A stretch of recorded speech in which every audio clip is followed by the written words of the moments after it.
Hello, everyone, and welcome again to another Teacher Joseph podcast. Today's phrase is in a quandary. In a quandary.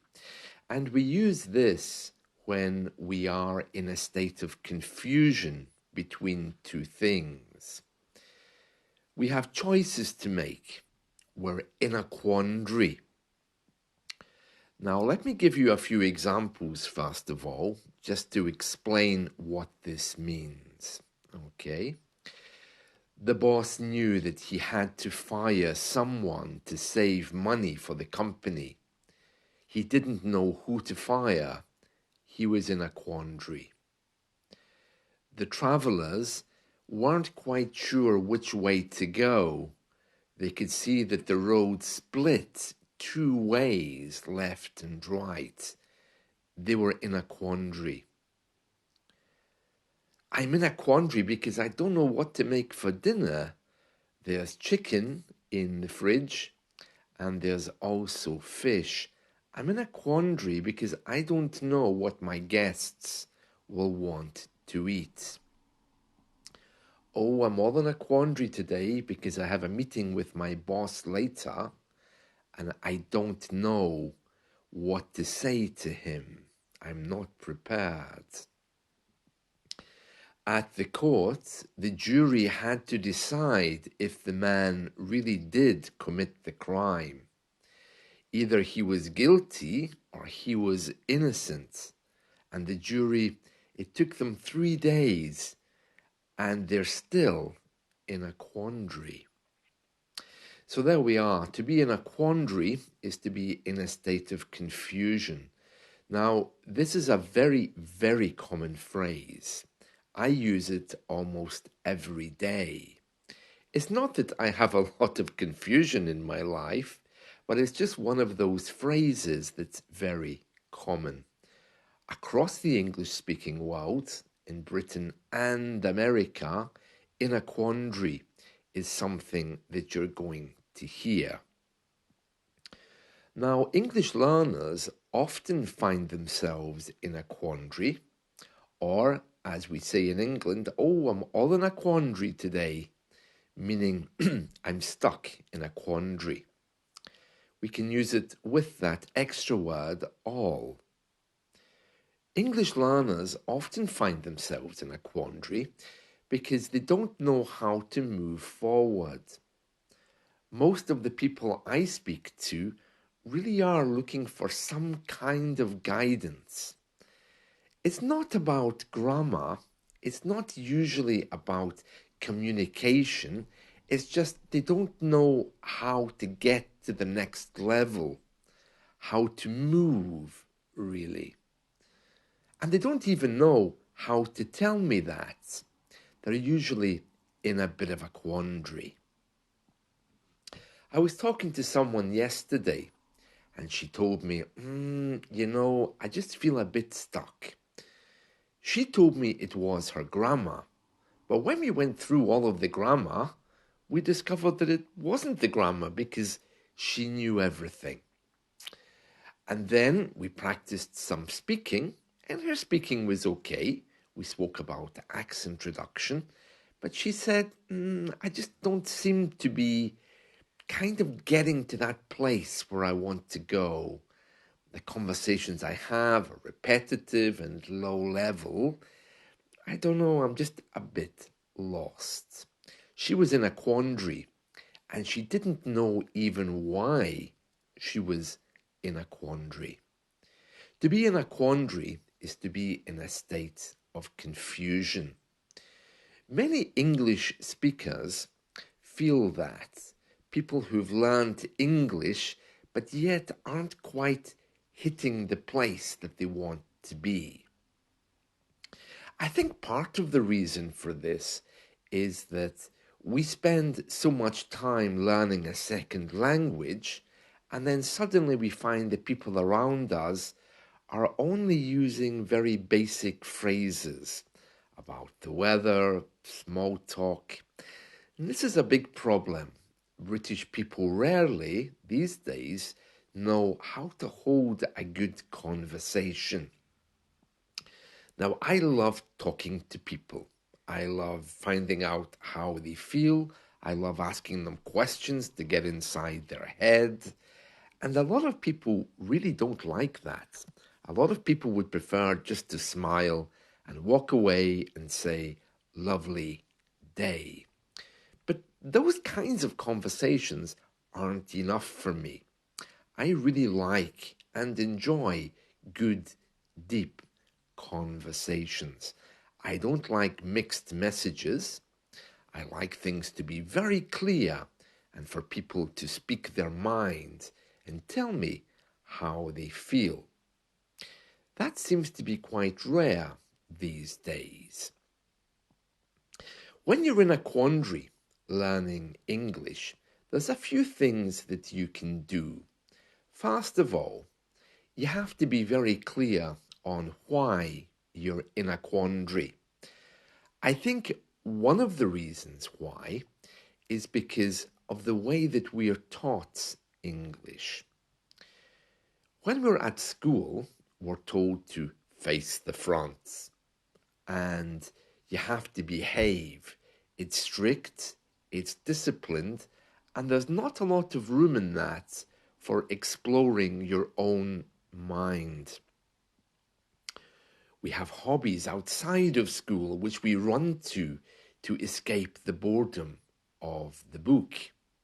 Some people don't do well at school because they're just not academic, but they're wonderful salespeople.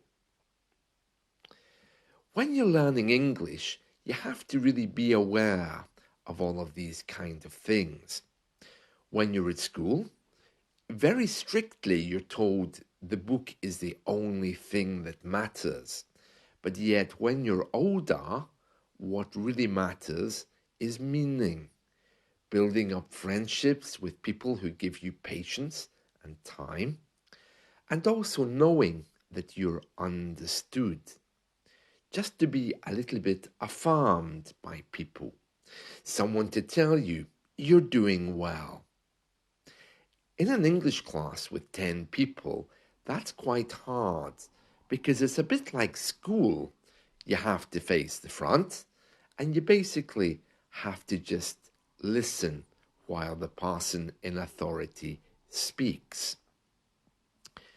Education is slowly changing, and the good thing about one-to-one classes is a teacher can really hear you personally, and give you honest feedback. That can be just as scary for people on their journey of learning, because one-to-one feedback is a bit like when your boss tells you that maybe you could do something better. So teachers are well aware of this, and they have to be very careful about what they say so that it doesn't destroy your learning ability or motivation. So if you're feeling in a quandary today, it might just be that conflict. In the past, you were told the book is all that matters. But here you are, trying to find a way into the English-speaking world, faced with small talk, conversations in the office which aren't really worth anything. I was talking to someone the other day and they were expressing their disappointment. They spent years learning English and they found themselves working in a shop here in the UK and every day being faced with people who either weren't speaking properly or other bad people who were coming in and trying to steal. And it kind of spoiled their vision of moving to the UK for a new life. And that sometimes happens too. And as confusion comes up, that leaves us in a quandary. On one hand, you've invested a lot of time and money into learning, but on the other hand, it hasn't really taken you anywhere. Sometimes it's just all about mood. So if you are feeling in a quandary today, I would say don't worry about it. Just put the book down, find someone or something that you like in English. That could be some music, or it could be maybe your favorite magazine, or it could be a hobby you have, and just look at how that translates into English. That's a very different thing from simply taking the book your teacher gave you and going over the present perfect. If you take a hobby and look at it in a second language, it has meaning for you because it's part of your life. But if you take something that isn't part of your life and then you just squeeze it into your mind, it's a bit repetitive, a bit dull, and a bit boring. As older people, we have choices, and it's important we make those choices so that we're not left in a quandary. By the way, if you're going to use in a quandary, it's really important that you know that we don't use it in the plural form. We are in quandaries. That would be incorrect. Okay, so to be in a quandary, past, present, or future, is perfectly fine. Now, we were talking a moment ago about this conflict, this quandary that we find ourselves in between the book and between the conversations. Of course, it's very important sometimes to study grammar, especially if you're writing essays and you're preparing to do an exam. But for general communication skills, really what you need is someone honest to tell you what they think of your English and to help you, well, affirm you, to assure you that you're doing well, and also to show you where there's room for improvement. A lot of people I talk to already know all the grammar. They already know all the different things that they need. They have all the tools, but they just don't know how to use them exactly. They're, they're in a bit of a quandary trying to come up with a good conversation. And they look over their shoulder back at the book, saying, oh, have I missed something there? Because I don't think I'm really getting this conversation. We all feel that. As a British man who's lived and worked in the UK, well, for me, I often find myself in a quandary.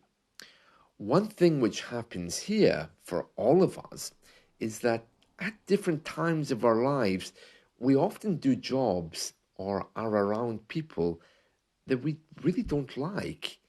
They may be from a different social class, or maybe they just have different habits, or we feel that they're less educated than us. And we suddenly think, I'm a bit confused. This isn't why I came to this country, for example.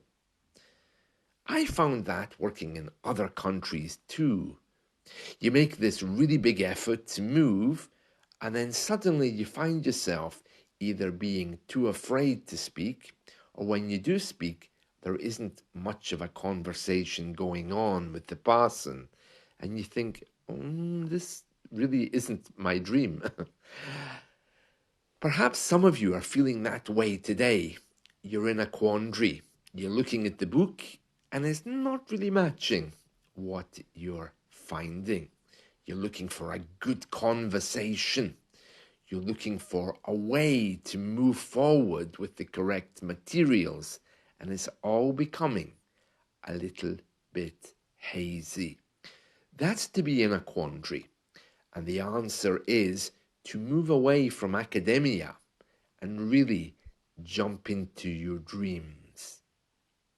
I often say that your passion plus your creativity is what will give you the best joy level.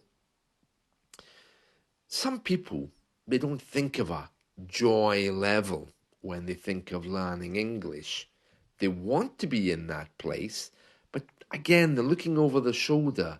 There's a little bit of confusion saying, oh, well, is this actually okay or not?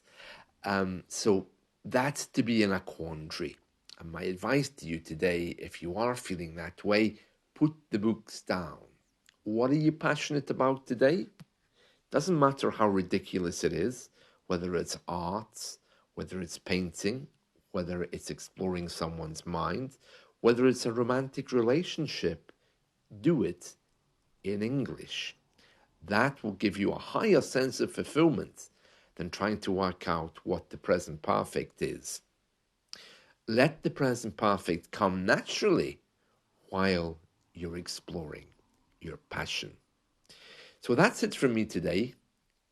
I won't be in a quandary today because I know exactly what I have to do. I even have dinner planned. There we are. So I hope you've enjoyed this. Let's talk again soon. See you. Bye.